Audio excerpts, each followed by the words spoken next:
In this video, I'll show you how to remove an email from Facebook if you no longer want it linked to your account. First, open the Facebook app on your phone and make sure you are logged in.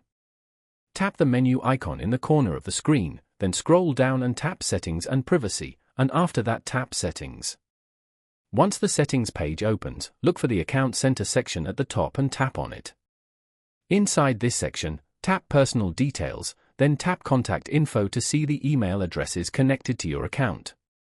Here you will see a list of all the emails currently added. Tap the email address you want to remove. After opening it, look for the Remove option and tap on it. Facebook may ask you to confirm your decision or enter your password for security. Follow the prompts and confirm the removal. Once you complete this step, the selected email will no longer be linked to your account. Just make sure you still have at least one email or phone number connected so you can log in and recover your account if needed. If you found this video helpful, make sure to like the video and subscribe to the channel for more simple tech tips and tutorials.